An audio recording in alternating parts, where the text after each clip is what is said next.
All right, folks, it's time for the last talk of GDoc Day 1 and the final boss of finance, or a final boss of finance, pitching. Odds versus possibilities. If you're not independently wealthy, you will be asking somebody for money to make your game. Whether it's a publisher, a developer fund, a patron who could give you $5 a month, a Kickstarter backer. How do you convince them to part with their money to help you and your team make your game? Our next speaker is here to help you figure out just that. In creating a pitch deck, our goal is that you will figure out what it is that makes your team special and why this game should come to life. She has a range of experiences in publishing, game development, content creation. She's the comms director for Ivy Road. She leads production and marketing for Soft Not Week, and she's one of the co-founders and the host of Wholesome Games.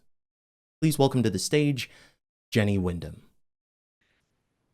Hello, everyone, and welcome to Pitch Better Get Some Money. In this 15-minute talk, I hope to give folks who are just starting to hop into the pitching process an idea of what to anticipate, what materials you may need to have ready, what outreach looks like, and some of the questions that, from the perspective of someone who looks at a lot of these pitches, that these folks may ask and discuss as they're making these funding decisions. So, this talk will most likely be useful to those unfamiliar with pitching, but I do hope that there are nuggets of information that's helpful to everyone going through the process, maybe familiar with the process before, to help finesse, reflect, and hone your efforts.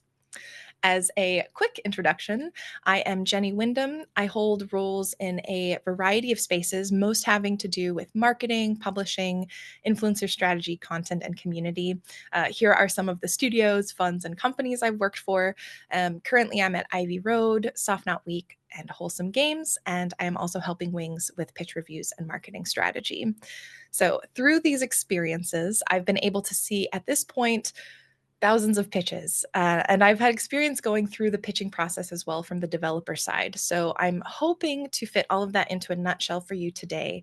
Of course, this is a brief talk, and I want to emphasize that while I'll be sharing my experiences with you, that is exactly what they are. They are personal experiences. And in this industry, personal experiences can vary widely. So please take what is useful to you. Please ignore the rest and don't hesitate to reach out with any questions to follow up. And I'd be happy to help. So today we've got an agenda that has 4 main questions that we hope to answer. What will you need to pitch? How do you stand out? What does the process look like? And who should you reach out to?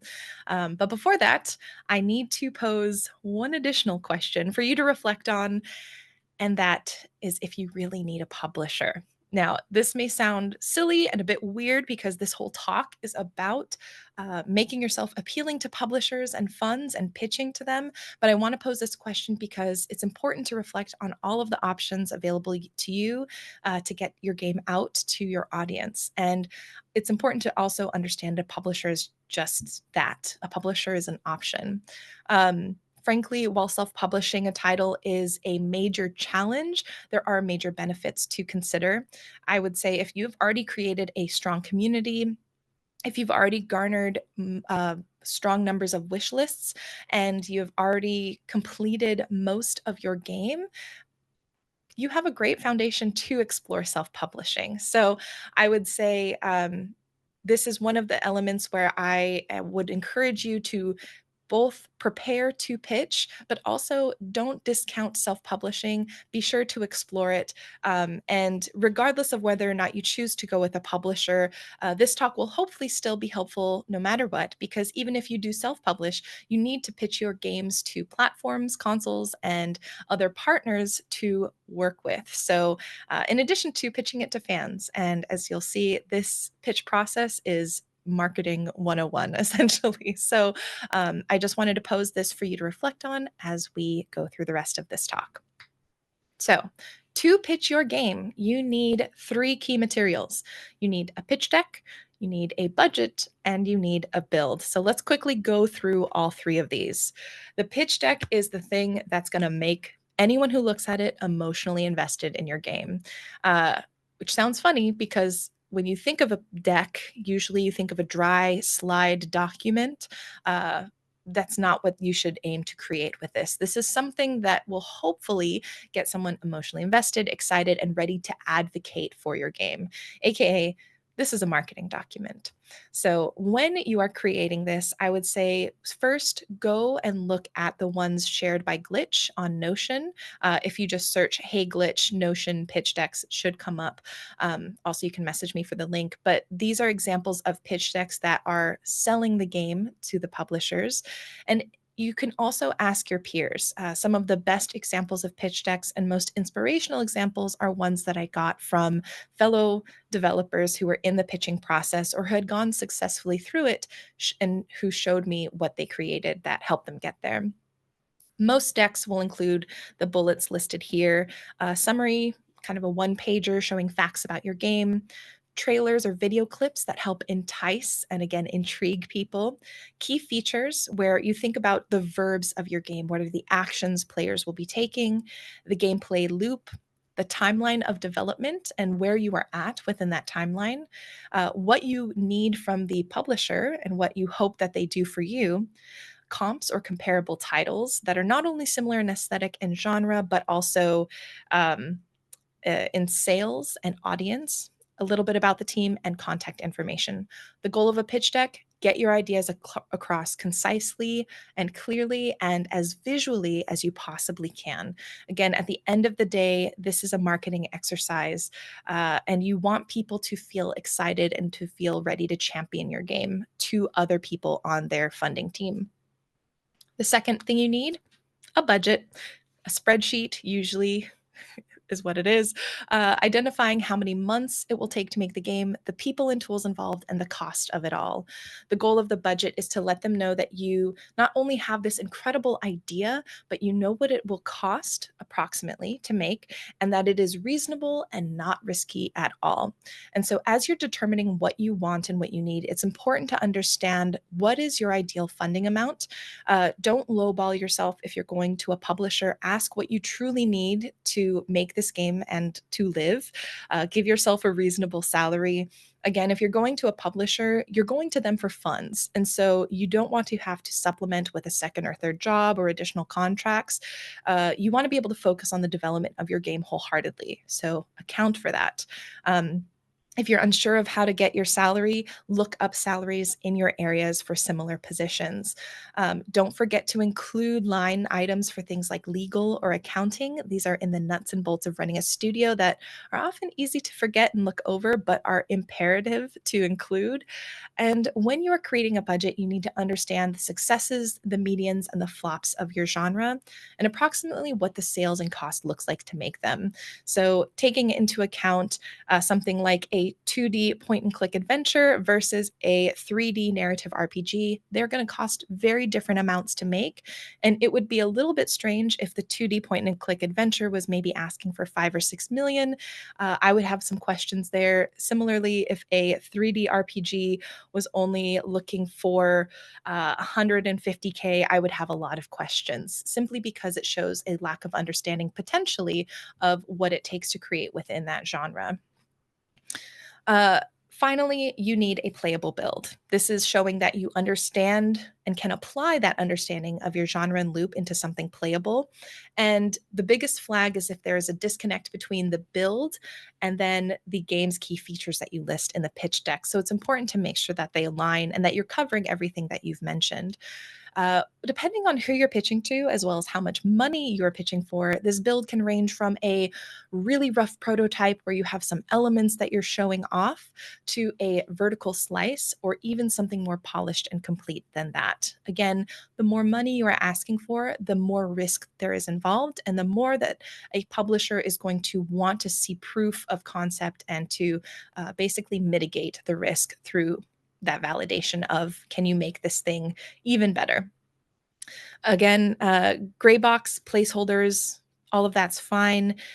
Play testers just need to experience what you're aiming for. I would encourage you though to identify what is play test or what is placeholder versus what is final or close to final, because that's going to allow expectations to be set properly. So you've got those three things: pitch deck, budget, prototype. You're all set to pitch. Not quite. Because everything is very formulaic in terms of what publishers will ask for, uh, you need to make sure you're finding other ways to stand out above the crowd.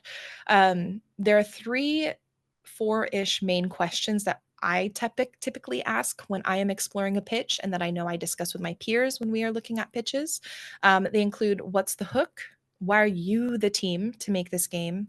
Can you make this game? And do we want to work with you? Again, pitching is marketing. So as you're creating your deck in particular, you need to create with this in mind to help sell the concept of your game. The hook is where you light up their eyes. It is a simple statement that sells your game that anyone can remember. It is not narrative RPG with deck building elements. That is marketing SEO talk that has its purpose elsewhere, but not here. We need the date all the objects in your house. We need the effed up Florence. We need take care of and guide spirits in the afterlife. These are things that I have said to friends when describing these three games and Roger, Date Everything, and Spiritfarer. These are things that friends have said to me about these games. They are high level, they're intriguing, they're immediate and emotional. So they make people want to know more. You need to really try to finesse this hook as soon as possible.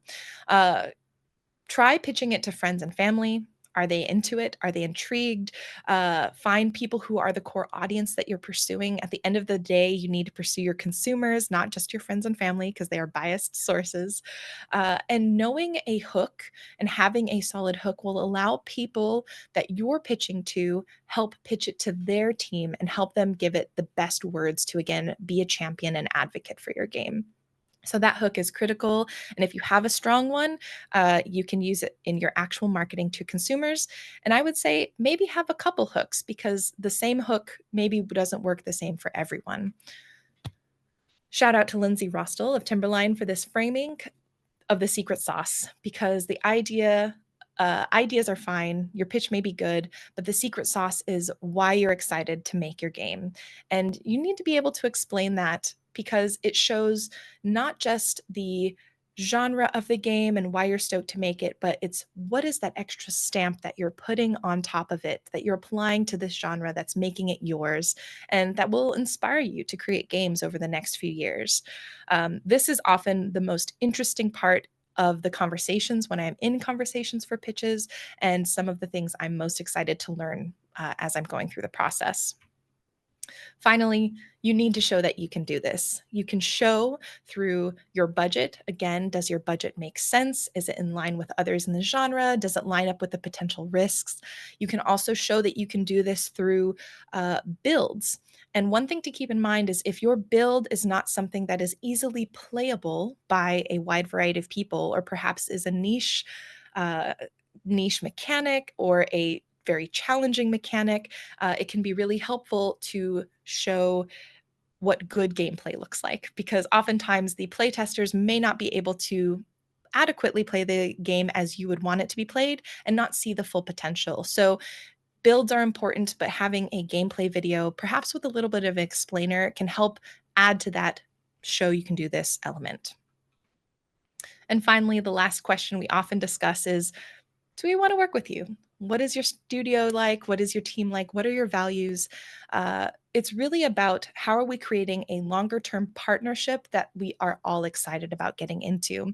And I would actually say, just as an aside, all of these questions that the publishers are asking of you, like, do you want to work together? What are we going to, create in terms of a game that gets to the publisher? You should be asking that of the publishers as well. And finally, at the end of the day, the goal that you have is to convince publishers and funds that you can mitigate the risk that they have, or that is inherent in making games, and that you can be the person to make this happen. And so just understand, when you are creating all of these materials, ultimately that's what you're doing. You're selling your game, you're selling the idea of your game, and the fact that you are the team to make it. So, who do you reach out to? The idea is figure out who has published similar games, who through word of mouth has been great to work with.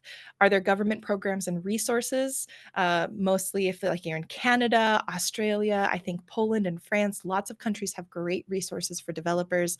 And then also Reddit, where people share lots of great information and spreadsheets talking about publishers and even what they can typically fund according to some data and people sharing their knowledge, and also what types of genres they fund. So when you find these lists of who to fund, evaluate their strengths and weaknesses and evaluate your strengths and weaknesses. And again, figure out who is a potential right fit. Not every fund or publisher or even self publishing opportunity is a good fit for everyone. You have to understand you and your team's goals. The pitching process is relatively straightforward. There is often a form available. You can send those materials in. After that, they arrange a call if they are excited about your game. You can also potentially arrange to meet in person if location and events allow. And generally goes one of two ways. If it goes positively, you may have some conversations and follow up. There will be a contract offer and review that may take a few months to go through that side of the process, but then you can move positively with your new partnership. On the other side, which is often the more common side, is you may not hear anything back or you'll hear a rejection. It may be possible to get a little bit of feedback. It's rare, but depending on the publisher or fund, they may be able to give you a little bit. Depending on their feedback, you may want to repitch again. A lot of times the door is kept open. You are kept warm for better or worse to try again. I would say, unless significant shifts have been made in the pitch, maybe hang back until those significant shifts have been made. So if you don't get funding, which is a big reality, 1 to 2 out of 1,000 pitches get funded, it's important to have backup plans. And this is not meant to be a sort of depressing moment, but it is just a reality of game development. And so if you are pitching, have multiple budgets and plans for different situations, and be ready to pivot and try another idea. It's important, especially at this point in the process where you don't have funding to sustain the studio, to not be too precious with your ideas. And finally, as someone from at least the publisher side, from the funding side, as an individual, we want to sign games. It's important to ask questions, build relationships, and help the potential partner, take that leap with you. And yeah, thank you so much for watching. And please reach out if you have any additional questions. And I hope you have a wonderful GDOC. And thank you to GDOC for this opportunity.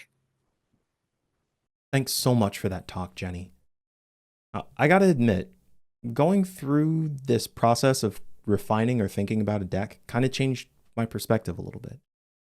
And obviously, it's 2025 going into 2026, so there is no silver bullet to getting money to make your game happen. But I do think that dialing into these core concepts, figuring out how to make that presentation, it's not just about getting money from your prospective donors. It's also about having a clearer understanding of what you're making and why. And I've taken that back to my own dev team to help us hone in on some things too. So thank you so much for that talk, Jenny. If you want to catch up with Jenny and learn from her, you can find her on Blue Sky at Kimchika. And you can also find her on Instagram at Jenny Wyndham.